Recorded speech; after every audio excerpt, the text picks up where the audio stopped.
Welcome everyone, today I have updated to a Druid Summoner for patch 0.4. Looking behind me, I'm currently an Oracle with 5 Wolves, 10 Spectres, and also up to 12 Raging Spirits, and also some Skeleton Warriors. And here was a demonstration of us fighting the boss. I'll go through the entire map as well as we map, and go through the rotations, the build, and also the setup at the moment. I have just gotten into mapping. Yes, I'm a little slow compared to most other people. Not super slow, because I've been making more videos and testing more builds with the Oracle. It is definitely fun to try the Oracle, and at the end of this video I'll share with you guys what is my current setup and what are my current stats, resistance, and what are my current gears, links. You can see my skills are not super broken. They're not even fully linked, and you can see they're pretty much not 2 or 3 socket, so this is more accessible to most players, and I'll be showcasing each of the skills, what are the supports available. I'll also go through my gears, and some of the gears you might not even need because they can be a little expensive at the moment, but the price will go down. I'll also go through my unseen path passive tree, and also a lot of testings, and also concepts, and also future planning as well. So this video, make sure you use the timestamps, and I'll try to keep the video as concise as I can, but sometimes I do want to explain a little bit. So, coming over to our character, let's first go through the skills. And so how it works is, let's go through the skills, the passives, the gears, and then we talk about future transition as well, because I actually have tons of items I'm looking and I want to share with you guys. For example, I'm planning to get myself an Idol of Rakesh, and it is about currently 20 Exalt. So this will give us another efficiency, 8% mini efficiency, which is pretty hefty on the helmet. I'm also planning to get myself an Enemy's Gaze, and this will give us up to 40% movement speed, and this is because we're stacking a lot of spirit. So firstly, let's come over to the choices of the gem sockets. Let's prioritize on the most important one, and this is the Velguard. If you have seen the video, after a bit of testing with Velguard, it is very good. You can see at the stationary part with only 3 link sockets. Oh, what did I do? What did I press over here? With 3 link sockets with Feeding Frenzy, and also Fire Achievement, and also Multi-Shot, which lowers my damage actually. You can see my minions are having about 6,000 DPS, and if I cast my rituals, it goes up to about 8,800, and that's times 10 because there are 10 minions. And this is my major team of damage dealing. And I have gotten over or close to 11 summons. If I take away the wolves, I can go to 11, but I'm a little short to go one further, so I want to go with the wolves. And it's also more fun to have the wolf pack. Now I forgot to mention, in terms of the Wolf Companion, I haven't gotten the strongest supporting gem. I'm currently using Wolf Companion with Loyalty to give me the 10% damage reduction taken by the Companion. And then Wolf Companion is also here to do some damage with rapid attacks and also Feeding Frenzy. So it's like a suicidal wolf. But the Wolf pack, in the future, I do plan to get it to at least 4 sockets and make them much stronger in terms of staggering, impale, or maybe some more physical damage with the Wolf. Second to that, with the Velguard, we have the Raging Spirits. This over here we have fire exposure, so when the Raging Spirits ignite enemies, they will expose enemies, giving us more damage to break through their resistance.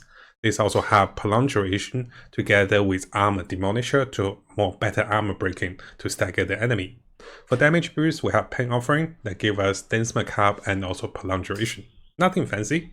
We also have a Curse for Elemental Weakness because we focus on a bit of fire damage.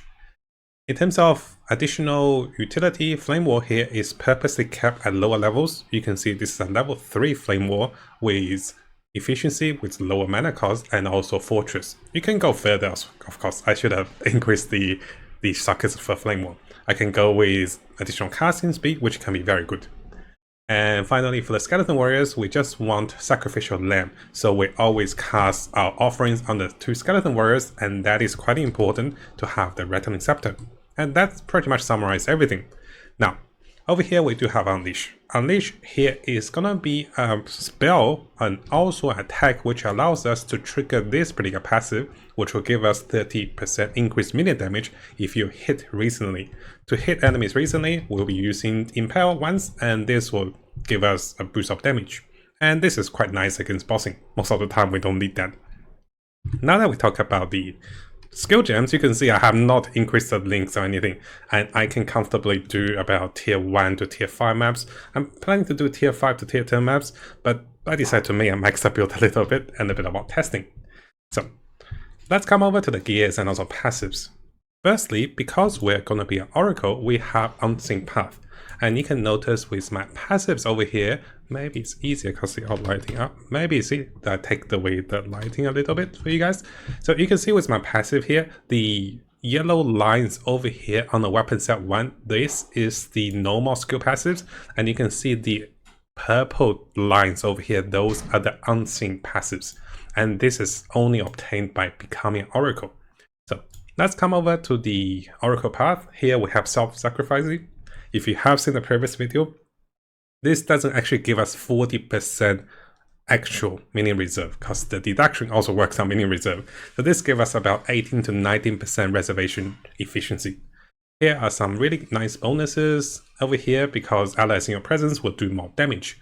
And this is very nicely combined with the Profane Commander, which will give us more spirit and also tons of more presence of area. Very important to take this if you're planning to come over here for the allies in your presence. We also have tons of increased damage and also mini increased damage. Over here we have another mini increased damage and together with additional minion dealing additional chaos damage. I opt for more minion damage over here as well for more chaos damage. It is a minimum damage increase, but it's not bad. In terms of my second Ascension, I had a choice of going Harmony Within, which is pretty much a mind over matter. If my health is higher than mana, then there's no punishment. But currently my health is higher than mana, so I didn't go for this. I went for Intertwined Realities, and I'm planning to play around this one a lot because I can be using Timeless Jewels and also the Against the Darkness Jewels. So over here I did perk into Mind Over Matter, and I can gain free access to knots like those over here simply because of the Intertwined Realities. And this is only available because I perk into this knot, and all the knots here are free to pick. I can start picking those, and this is a really fun one if you go with Against the Darkness Jewel over here. Or maybe the Timeless Jewel, which I'll be testing and sharing with you guys how to do this properly.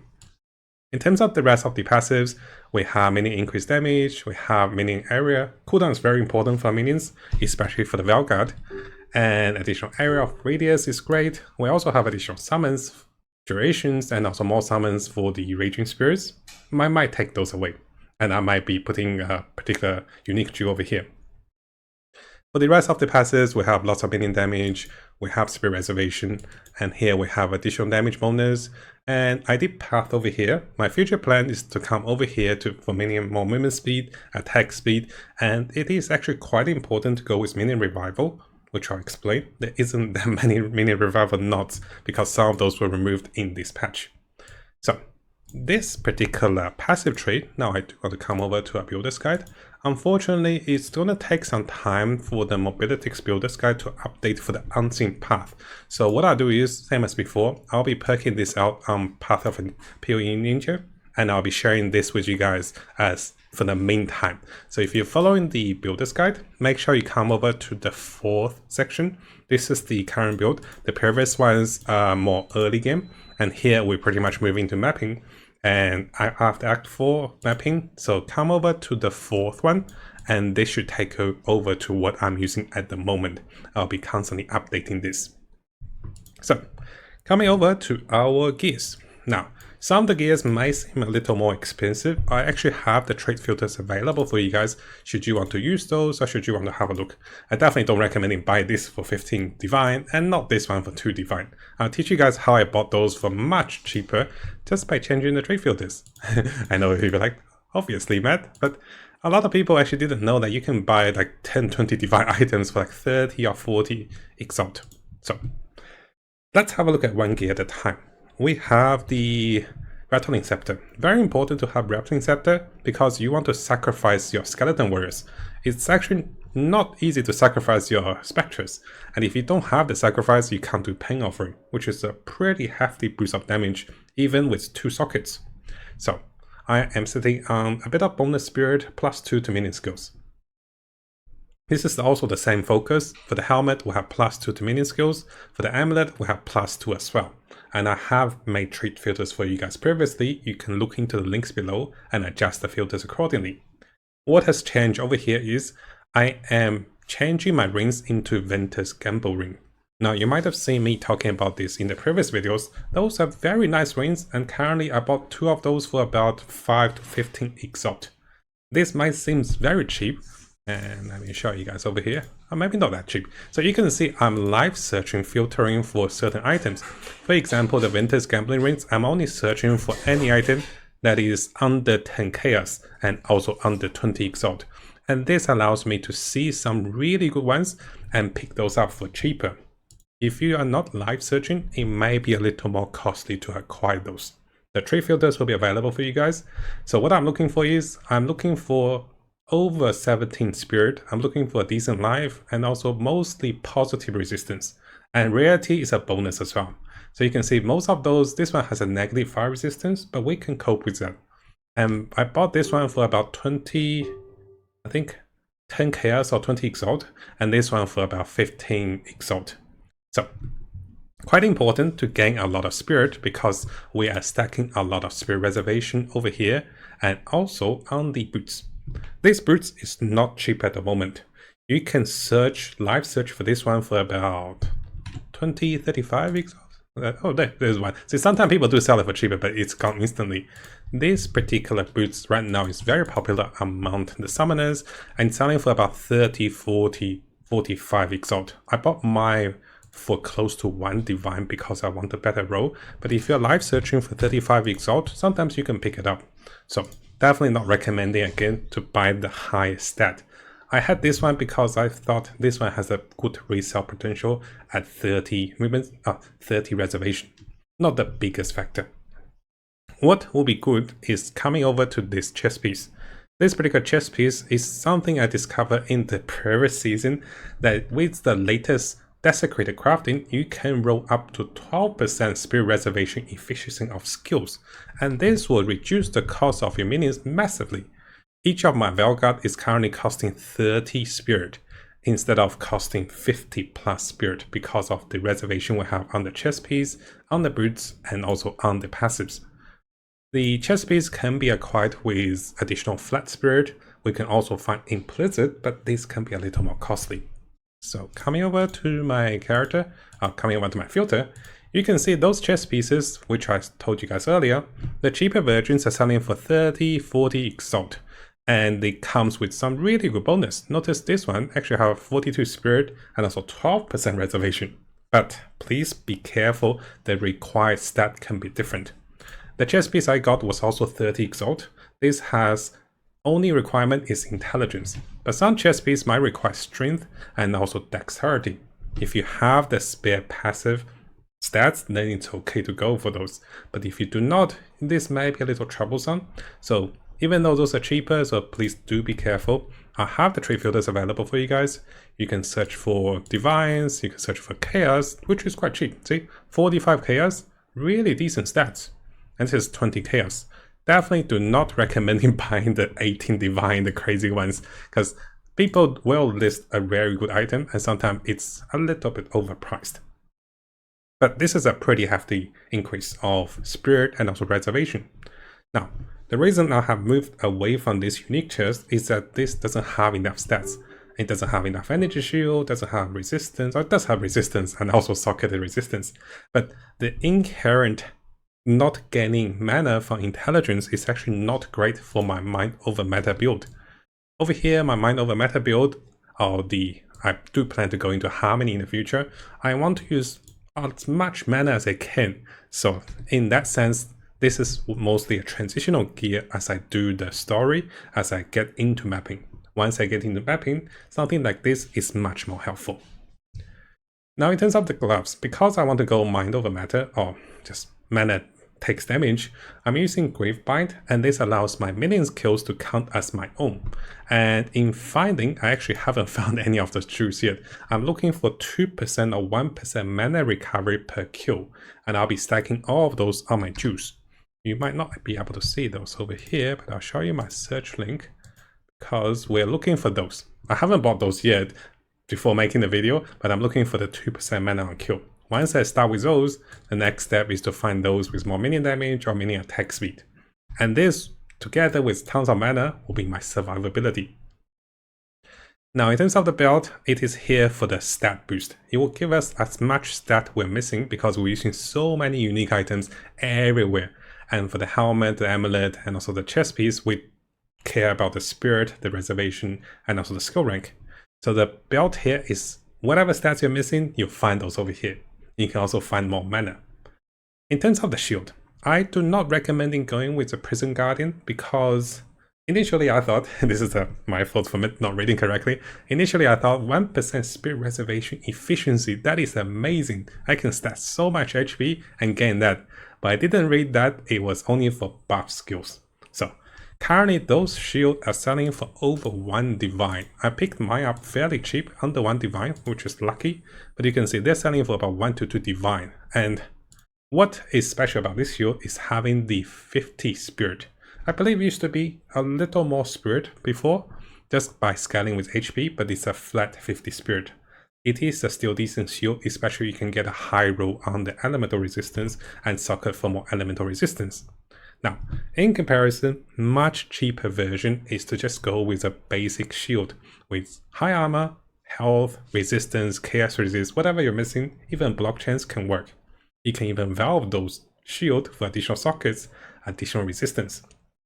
The item I'm planning to valve is going to be a shield like this one, those gloves because I can get more sockets, and maybe the helmet to potentially get another +1 or increasing spirit on the helmet as an enchantment coming from valving. The health potion, mana potion are very standard, and you can see because I just got into mapping, we don't have much chaos resist. So we have the chaos resist charm, and also the anti-freeze, and also anti-stun charms. And that summarizes almost everything. So briefly talk about the skill rotation, and then let's go over to the replays, and then I talk to you guys what I do plan for the future. The skill rotation for this build is quite simple. We're moving around, and as you move around, you can be casting Flame Walls, and that's all we do. You kind of want your minions to be further in front of you. You can use the command button to send them forward, and most of the time I don't bother with command, so I'm just using Flame Walls and moving around. Against most enemies, that is enough, just casting Flame Walls, and this will also give you minions boost of flame damage. And most of the time you can just cast your Pen Offering directly. This will automatically target your skeleton warriors. And in terms of Impale and also the curses, I only use those on the boss. So let's come over to some skill rotations and also actual gameplay. So over here I want to show you guys, this is a full run of a tier 2 rear map. Not the highest map, I'll show you guys over here. But this is just something I'm testing as my build comes ready. So it's a tier 2, it is a rare map, not the hardest, but unfortunately it also have tempo chains. So what you are seeing over here is the summoner under the tempo chains. So we're a little slower in terms of movement speed. You can see majority of the time we're actually quite tanky. We're moving slowly forward because of the lowered movement speed and also action speed, pretty much. And our team is very solid. Most of the map clears, we can take down everything on the map. Well, to be expected for a build that is for tier 2, right? So, against about similar rotations, I do plan to summon a lot of Raging Spirit before the boss comes, and I can use better casting speed, of course. So, as the boss arrives, we do the Pen Offering, do the curses, do the Impale, and the boss will melt within 2 seconds. Lots of staggering. So, what I do is, at the end of the video, I'll show you guys this entire round should you want to have a look, and also the highlights, the build we just talked about. Now, before I finish, I do want to take a brief moment to talk about my future plans.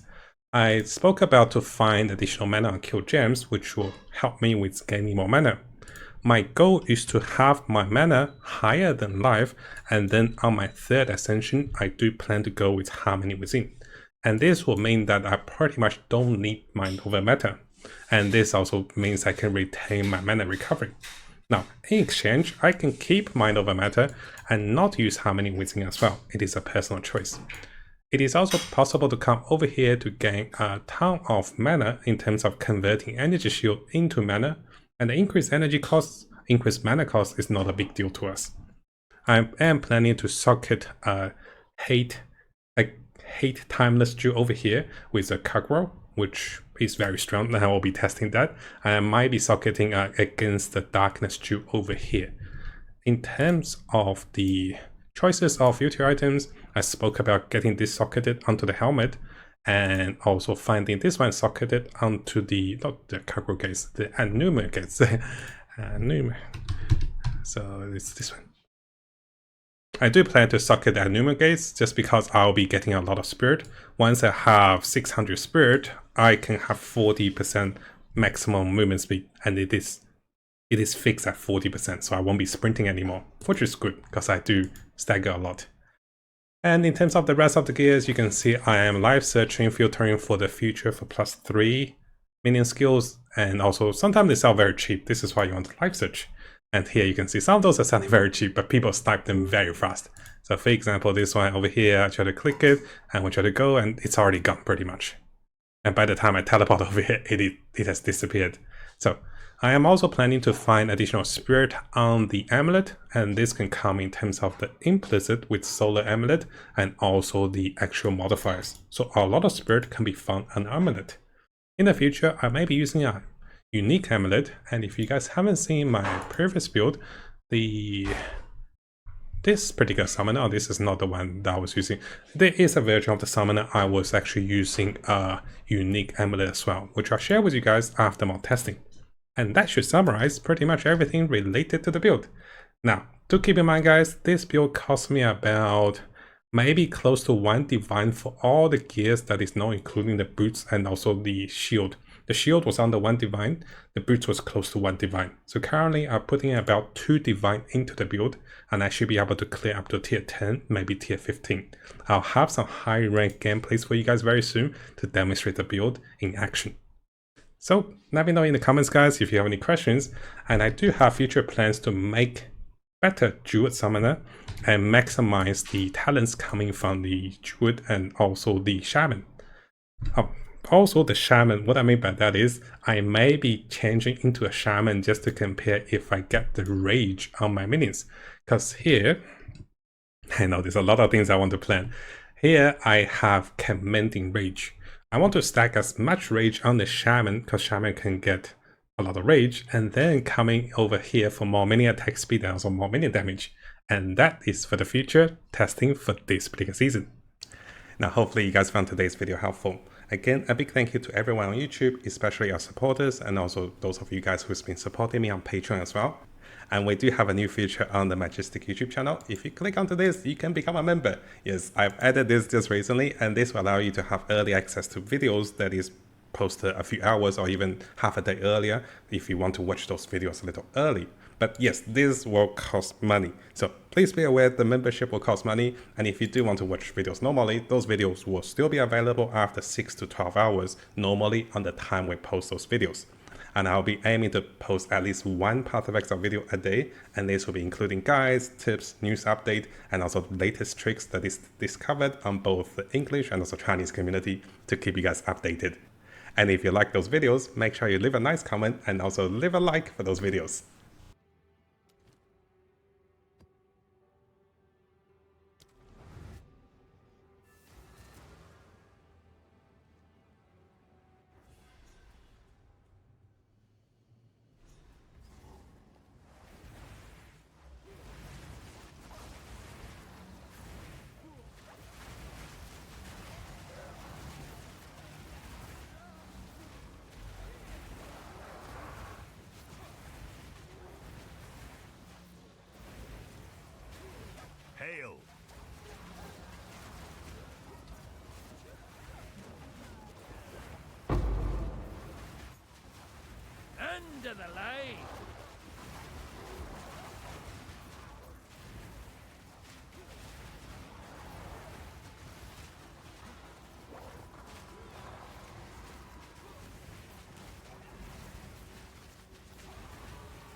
Nature takes what's old.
Now, before we finish, if you guys haven't subscribed, this is a really good time to do so because I'll be looking into the latest Path of Exile 2 news on different communities and also on our official forum, official webpage. I'll also be looking into the best build for each of the class as the meta develops with the Chinese and also the English community. So stay tuned for the latest update and also guides for Path of Exile 2. And of course, this is gonna be a big month for us. And I'll try to bring you guys all of the latest content and also guides for Path of Exile 2 to come.